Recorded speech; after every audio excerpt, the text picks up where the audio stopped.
I had a friend text me yesterday. He said, do you think the Grizzlies will score 100 points after 3 quarters, before the fourth quarter? And I was doing the math, and I said 33 points a quarter. I said, that's tough. I wouldn't really, I wouldn't wager on that. A team scoring 100 points in 3 quarters. Well, would you look at what happened in this game?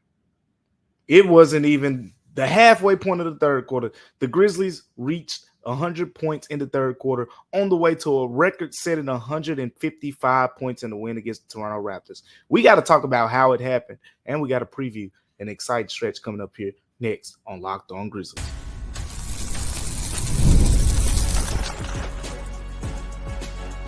You are Locked On Grizzlies, your daily Memphis Grizzlies podcast, part of the Locked On Podcast Network, your team every day. What's going on, everyone, and welcome back to Locked On Grizzlies. I am your host today, Damichael Cole, beat writer for the Commercial Appeal right here in Memphis, Tennessee. Thanking you guys for tuning in with me. Hope everyone's had enjoyed themselves over the last few days. I know Joe Monax has had the last couple episodes with us, but you're here with me today, so I hope that's a good thing because we got a lot to talk about. We just touched on it in the intro. A record-setting 155-point performance for the Grizzlies. We got to shout out the rookies because they played a big part in this as well. And then a big weekend is ahead for Memphis. We're going to talk about all of that in today's show. But before we get to all that, remember that today's show is brought to you by FanDuel. The NFL playoffs are almost here, but it's not too late to get in on the regular season action. With FanDuel right now, new customers can finish the season strong with $250. That's a lot of money. $250 in bonus bets if your first $5 bet wins. All you got to do is visit FanDuel.com to get started. Remember that your favorite podcast, the Locked On Grizzlies podcast, now has a daily newsletter. The Locked On Grizzlies daily newsletter is the one stop for ultimate team and league coverage delivered right into your inbox. Sign up for free now at LockedOnDaily.com. That's LockedOnDaily.com, and start your day with the all-new free Locked On Grizzlies newsletter. We got a lot to talk about in this game for the Grizzlies. 155 points scored. They gave up 126 against the Toronto Raptors, but offense was the name of the game for the Grizzlies in this one. 8 players in double figures. 7 players scored at least 15 points, including the entire starting lineup. Jaren Jackson Jr. and Zach Edey led the way with 21. Desmond Bane, again, that whole slump, whatever you want to call it, he's still proving that it's gone. It's gone. 19 points, smooth and easy for him. You got 15 and 9 from Ja, 17 points from Jaylen Wells, another guy we'll talk about more in the second segment. And a couple guys off the bench gave you 15. You got 15 from Scottie Pippen Jr. as well as Luke Kennard. And I want to touch on Luke Kennard real quick here because unprovokingly, Luke Kennard brought up the fact in this game that he was grateful that Taylor Jenkins kind of gave him a longer leash in this game. He said that because he talked about the fact that, he's been struggling a little bit this year, and he brought up that buzzword, rhythm. That's a key word for guys when they're coming off the bench and they're playing all these different type of roles, especially in an offense like the Grizzlies, where so many guys are getting so many different opportunities. And Luke Kennard was very appreciative of the opportunity to play 24 minutes in this game and be able to score, at a high level the way he did. So shout out to Luke Kennard in this game as well. But all around, great performance offensively for the Grizzlies. Defensively, there were some things that didn't go as well. Toronto Raptors scored 70 points in the first half. And the players talked about it with Taylor Jenkins basically getting on them at halftime and saying, hey, some things got to change. And look, they still gave up 30 in the third quarter. I mean, this just points to what type of offensive game this was. But 30 points in that third quarter, on a normal night, that's probably like giving up 20 points in the quarter because the Grizzlies scored 43. So basically what you had is the Grizzlies outscored the Raptors 43-35 in the first quarter. Then they built up on that lead in the second quarter a little bit, but the second quarter margin ended up being 35-35 because the Raptors cut into, that big lead that the Grizzlies built. And then in the third quarter, 43-30, that pretty much opened the game up. The Grizzlies at that point were leading by 21 going into the fourth quarter. Then they kept the foot on the gas pedal. Nice, smooth, easy win, 155-126. But everything wasn't smooth in this game. And we're going to end it on a positive note, but we got to touch on this because this is important for the second and the third segment that we'll eventually get to. And Santi Aldama got hurt in this game. We don't know a lot yet. It's still very soon, and it's since it appears to be his ankle at this point. And I say appears because the Grizzlies after the game said it was left ankle injury for him. Ankle injuries are always tricky. Sometimes a guy goes down with an ankle injury, he's walking it off, and you say, "Oh, okay, he looks fine." And the next thing you know, boom, he's out for some weeks. And then some guys, they twist their ankle, they're hobbling around, they look like they're in so much pain, and then they say, "Oh, I can be back tomorrow," or whatever the case may be. So sometimes you really don't know. But one of the biggest indicators of the seriousness, or one of the biggest indicators when it comes to an ankle injury, is if a guy is able to walk off on it under his own power. For example, I know with Vince Williams, we didn't see that when he had that prolonged ankle injury that he's still going through right now. And there are some other cases where, like Ja, earlier this season, when he limped off, I think it was the preseason, and he missed a couple preseason games, but it wasn't anything major. He came back the last preseason game, played in the regular season. So with all that being said, these things vary, and that's common basketball knowledge at this point. Santi Aldama, when he got hurt, I think it was first quarter.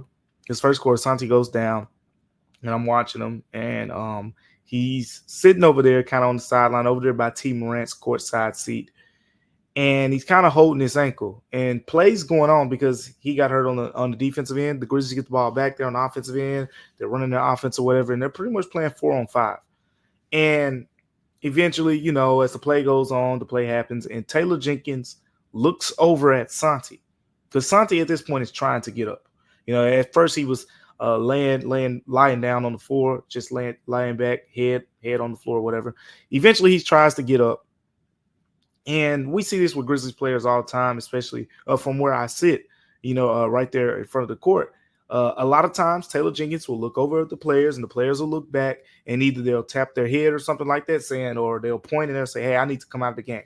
Like when Ja Morant hurt his hip against the Lakers in that game, he looked over at Tomas Isalo, and he basically said, "I need to come out of the game." So that happens. And then there are other times where Taylor Jenkins will check on guys, and they'll give him the thumbs up. He say, "Hey, I'm good, coach. Don't take me out." Santi Aldama, when Taylor Jenkins looked over there, basically said, "I'm good." Gave him the thumbs up. And then Santi Aldama tried to get up. And when he tried to get up, couldn't get off on his own power. So, of course, what I got out of that was Santi wanted to believe that he was good, and he needed help from his teammates as he limped off the floor, didn't really walk off on his own power, and he did not return to the bench for the remainder of the game. And this injury happened in the first quarter. So we'll learn more. We'll figure out more, but that is definitely something to monitor as the Grizzlies go into what should be a very tough stretch here coming up that we're going to talk about before the Grizzlies. But we are going to end the first segment on that note.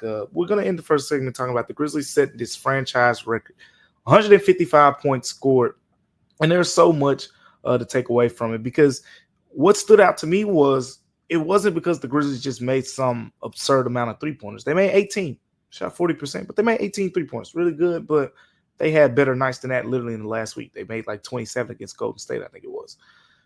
They made 58 shots, shot 53% from the field. 53% from the field shooting. The Grizzlies have had better nights than 53% from the field. They've had better nights than 18 made three-pointers. But you know what? You know what was the key to all this? It was the pace. 109 shot attempts. It was the offensive rebound, right? You're missing shots. You shoot 53%, but guess what? You get 24 offensive rebounds. Shooting 53% really feels more like 60-something percent because you're converting some of those into second chance points. So all of that is to say is that the fact that the Grizzlies players, talking to them after the game, no one really felt like the Grizzlies just went berserk or whatever the case may be. A lot of those guys, Ja pointing out that there were some stretches in there where they weren't playing their best, which is true. Luke Kennard, Jaylen Wells, they all pointed it out. And Scottie Pippen Jr. straight up said it. There was more meat on the bone. He said, "I feel like we could have scored more."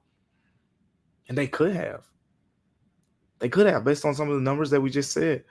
Uh, as great as this performance was from the Grizzlies on the offensive end, it was not the best performance of Grizzlies franchise history on the offensive end, whereas the numbers, 155 points, will showcase that. I think this was just it was a great offensive performance, but it was also the fact that the Grizzlies played against another team, Darko Rajakovic, former coach, assistant coach for the Grizzlies.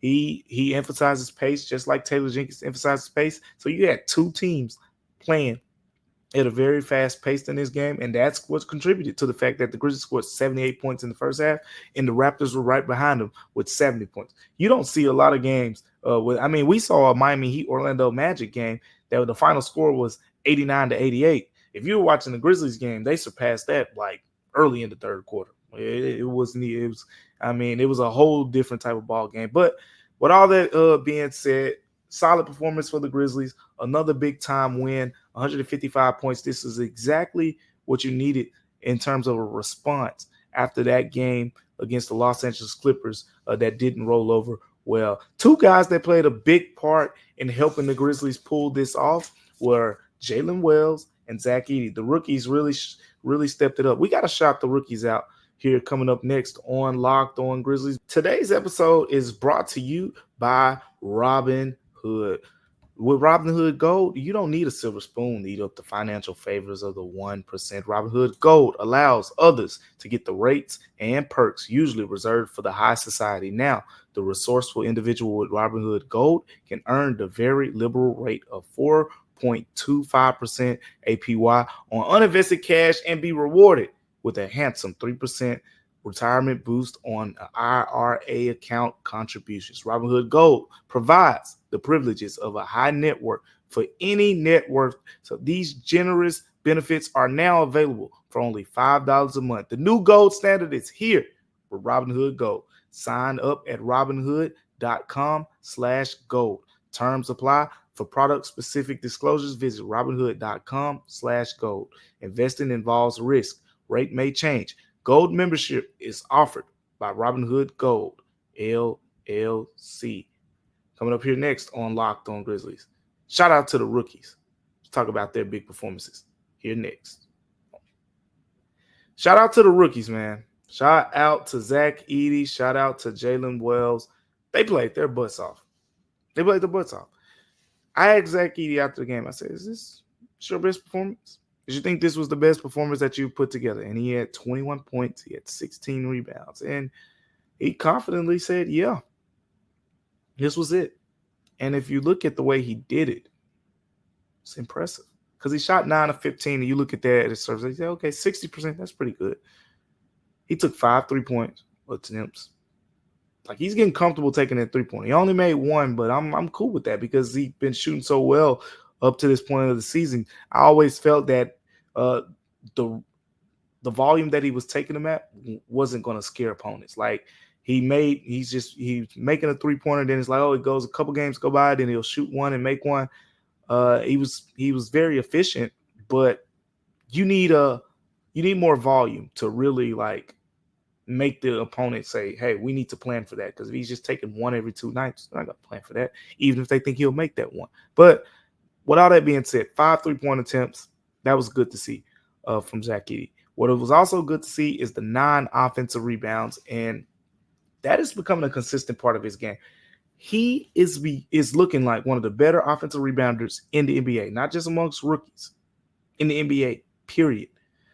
We talked about it with Steven Adams. That was something that Steven Adams separated himself at from most bigs in the NBA with his ability to be a great elite offensive rebounder. Zach Edey has some of those traits and the potential to be that type of rebounder for the Grizzlies. This was a small Toronto Raptors team, no Jakob Poeltl, who was out in this game, and Zach Edey did what Zach Edey is supposed to do. I know we talk a lot about Zach Edey's fit and how he fits, with the Grizzlies and whatnot. But here's the thing. Zach Edey will tell you more than anyone. This offense is different. This offense is different for him. He's adjusting, but he's learning, and he's figuring it out. And you're starting to see that with his chemistry with Ja, with his chemistry with Scottie Pippen Jr. and all of those things. So it's starting to come together before Zach Edey, and it's really impressive to see. And another guy is starting to come together for is Jaylen Wells, and in a way, it feels like it's been together for Jaylen Wells all season. But this was an impressive game from him as well. 17 points for Jaylen Wells, and it's from 5 of 10 on 3-pointers. But again, it's always a key moment that is not necessarily a stat sheet key moment that stands out to me, but I'm looking for those mental key moments. And just like Zach Edey had one, Jaylen Wells had one to me. But before we talk about that moment, I got to talk about the fact that his third quarter was the big quarter, right? Jaylen Wells made 3 3-pointers in the third quarter, 3 on 4 attempts. So he scored 9 points in that third quarter, which led the Grizzlies. And he was a big reason why the Grizzlies scored 43 points in that quarter. And he was a big reason why the Grizzlies were able to extend the lead during that time frame. Jaylen Wells was huge in the third quarter when the Grizzlies opened the game up and pretty much made the result pretty much known of how the game was going to end at that point. But it wasn't what he did in the third quarter that really impressed me the most, because the third quarter was kind of set up by a sequence he had in the first half. At one point in one possession in the first half, Jaylen Wells took 3 3-point attempts, missed the first one. Grizzlies got the offensive board. They kicked it back out to Jaylen Wells. He didn't pass it. It went right back up. Boom. Missed the second one. How many rookies? I mean, you don't really see a lot of players in the league in the general, period. How many rookies, when they get the ball back that third time, say, I'm going to jack it up again. I'm going to shoot it again. Because the Grizzlies got another offensive rebound after he missed that second one, and it went back up. So I had to ask him about that after the game, because that is what you call, like we talk about how he looks confident by the way he carries himself and he looks poised for a rookie. That's it. That's a prime example in a game of a rookie saying, I'm going to keep shooting. I asked him after the game, I said, you felt like you were going to make those, did you? Like, you knew you were going to make that third one, like after you missed 2. And he basically said, yeah. He said, anytime I miss a 3-pointer, I feel like the next one is good. And that just stood out to me. That didn't stand out to me just because it's normal basketball talk. Like a lot of shooters, yeah, when you miss one, you adjust, you're going to hit the next one. But with Jaylen Wells, as a rookie, as a guy who, again, he's flanked on the court by Ja Morant and Desmond Bane. I always go back to that fact. He's flanked on the court by a front court tandem of 2 guys that just had double-doubles. One's an all-star, and one's the reigning national 2-time collegiate player of the year, Zach Edey, Jaren Jackson Jr. He's flanked on a starting lineup that features 4 guys who are first-round picks. 4 guys who you could easily say are the core of the Memphis Grizzlies. We already know Ja, Jaren, and Dez. But with the way Zach Edey's playing, 21-16, might need to throw him in there. But, we'll talk about that later. The point that I'm making is it would be easy for him to say, take my opportunities when I get them. Man, Jaylen Wells is out there hunting. When he missed that first one and got the second one back, I figured he would shoot that one. When he missed that second one and the ball found him again and he shot that third one, I said, this dude belongs. You shoot 3 3-pointers on one possession when if you miss that third one, there's a possibility that you get yanked out of the game. This dude ain't going to be afraid. And I'm thinking long-term when I say it's not long-term like 3 years what he's going to be as a player. I'm talking about this dude ain't going to be afraid of the playoffs. When you're going into those away arenas and you got to go to Chesapeake in Oklahoma City, or you got to go to the Chase Center in the Bay, and they all got on, white T-shirts or yellow T-shirts or whatever the case may be. Who's going to be the guys that can kind of be poised through all that rockets and whatever? And Jaylen Wells just embodies a lot of that. Like, he just embodies it. If you watch him play, and again, that sequence stood out to me. It's 3 shots on one possession for a rookie with John Morant was on the floor. Zach Edey was on the floor. He very well could have said, man, look, I'm going to drive the basketball on this one, because some guys, after you take 2 shots, you might, in your head, you feel like you're settling. He didn't feel like he was settling. Man said, after I missed that first one, I felt like I was going to make the second one. After I missed that second one, I felt like I was going to make the third one. It's just those little things, like the little nuances in the game that really stand out to me. Shout out to the rookies, though. These are 2 of the 5 best rookies in the NBA right now. Definitely. Especially when you talk about Western Conference, what they're doing statistically, what they're doing for winning basketball. That's going to be a big talking point. We said it before the year with Zach Edey, because we knew, the fact that he'll be put in a situation where he's going to be surrounded by a core that's really good. And his stats, if they translate to winning, that should be a boost for him. That's been the case for Zach Edey. And guess what? It's been the case for Jaylen Wells, too. So a lot to take away from the 2 rookies and how they performed in that game. We got to talk more about this upcoming weekend for the Grizzlies. Some big games coming up for Memphis in this next stretch, starting with the New Orleans Pelicans. But before we get to that, today's episode is brought to you by our friends over at FanDuel. Look, the NFL playoffs are almost here. I can't wait, because I'm a Packers fan. We already clinched our spot. But for you, it's not too late to get in on the regular season action with FanDuel, because it's America's #1 sportsbook. Right now, new customers can finish the season strong with $250 in bonus bets if your first $5 bets wins. Look, there's so many ways to take advantage of these opportunities. You could do an anytime touchdown bet. Which players will score a touchdown in each game? Running backs are popular for this. If you want to put a wide receiver on your slip, you might want to do Jamar Chase. Jamar Chase is leading the NFL receivers in touchdowns right now as he tries to go for the triple crown. You can also say how many points each team will score. It's a little bit more riskier, but hey, you can't risk it if you ain't trying to get you got to risk it if you're trying to get the biscuit.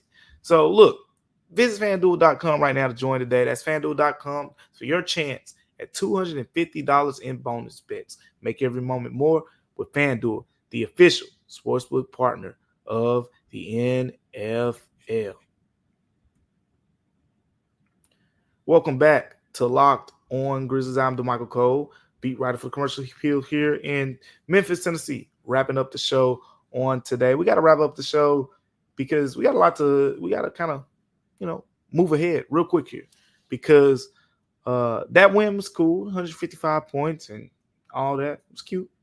But you got the New Orleans Pelicans, who have the worst record in the West. So you get them on the second leg of a travel back-to-back. It's only to New Orleans, so it's a little quick skip and a hop. But even after that game, it's about to get rough. And rough maybe, not the way to put it, but it's about to get tough.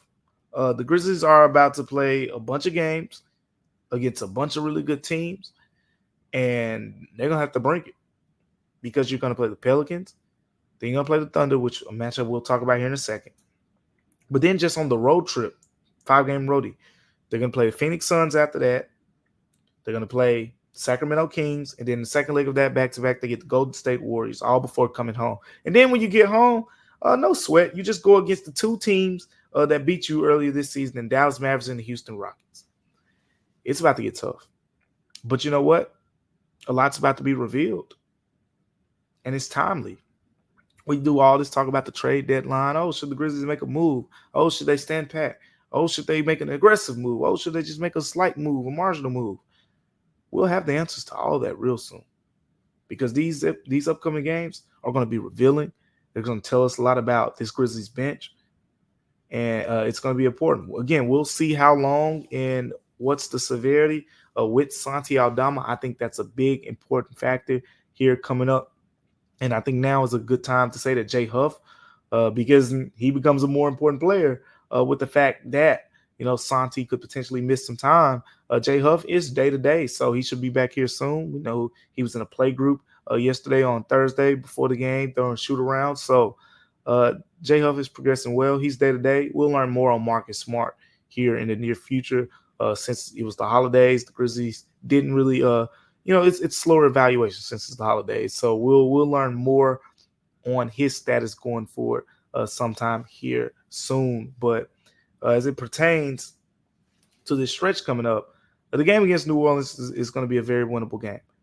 New Orleans is also on the second leg of a back-to-back. They played as well and played against, the Houston Rockets, and they got blasted by the Houston Rockets. A 128-111 loss for the Pelicans in that game. The Pelicans are struggling. Right now it's Trey Murphy, Herb Jones, DeJounte Murray, CJ McCollum in their starting lineup. So no Brandon Ingram, no Zion Williamson. Those are some of the big players that they're missing right now, and they're struggling. So, again, a game that's very winnable for the Grizzlies, but it's that second one that's catching my eye. December 29th, I've been waiting on that one.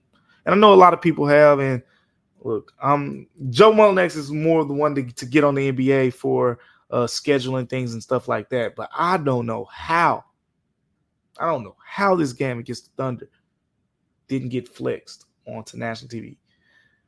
Two of the top teams in the Western Conference, Shai Gilgeous-Alexander, Ja Morant, Jaren Jackson Jr., Jalen Williams, two younger teams, but very talented.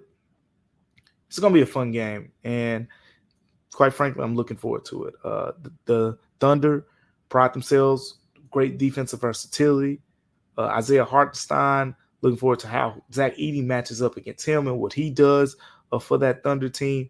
And, of course, anytime you play a team that likes to play small, first guy that comes to mind is Jaren Jackson Jr. from the standpoint of he is going to be the mismatch. You ain't putting Isaiah Hartenstein on Jaren Jackson Jr. and putting a smaller guy on Zach Edey because he just had 9 offensive rebounds in this game against the Raptors, and the Raptors are kind of small. So guess what he'll do against a smaller team in OKC? Yeah, exactly. He might get a double-double just off of offensive rebounds. But this is a game that I've been waiting on. This is going to be another big test. We've seen the Grizzlies pass some tests earlier this season, right? They went to not OKC. When they went to Boston, knocked off the Celtics. That was a big one. We've seen them fail some tests, right? Play some of those more physical teams. When they lost to the Clippers, going on the road against the Mavs, had their game in control pretty much for the better part of 3 quarters, and then the fourth quarter happened, where you lose and you foul a lot. So big stretch coming up here. But we're gonna break down more of the stretch as time goes on. Right now, we're just gonna focus on NOLA, OKC, 2 very winnable games, especially in the one in New Orleans. I think it's okay if you split these two. If you win both, that's great as well. But you don't want to lose both of these games. New Orleans, that's a game the Grizzlies are going to be favored in, of course. Without Brandon Ingram, without Zion Williamson, again, Grizzlies are pretty much in the driver's seat. We've seen Ja Morant kind of step his defense up in the past against this team. We've seen the Grizzlies beat them earlier this season. So, again, very winnable game for the Grizzlies on that one. I'm looking forward to the one in OKC. Shai Gilgeous-Alexander, they have some great defenders as well. Lou Dort, Alex Caruso, all those guys, tough, rugged defenders. They're going to throw them at Ja Morant. They might put Lou Dort and match his physicality with Jaren Jackson Jr. and see how he responds to that. So a lot to look forward to in this upcoming next 2 games. And we're going to have it all here, and we're going to break it all down on Locked On Grizzlies. So make sure you tune in to that. Make sure you tune into your favorite podcast, because now your favorite podcast has a newsletter introducing the Locked On Grizzlies daily newsletter. It's the one-stop for ultimate team and league coverage delivered right into your inbox. Sign up for free now at LockedOnDaily.com. That's LockedOnDaily.com, and start your day with the all-new free Locked On Grizzlies newsletter. Thank you guys for tuning in to Locked On Grizzlies with me on today. On our next show, we're going to break down what happened in that game against OKC. So there's going to be a lot of really happy people, or it's going to be some people probably saying pump the brakes a little bit. But guess what? We're going to talk about all that coming up. And then hopefully we have an update on Santi Aldama at that point as well. But thank you guys for tuning in to Locked On Grizzlies with me on today. Continue happy holidays to everyone. Remember that Locked On Grizzlies is free and available wherever you get your podcasts. Until next time, I'm Damichael Cole, and we'll see you on Locked On Grizzlies.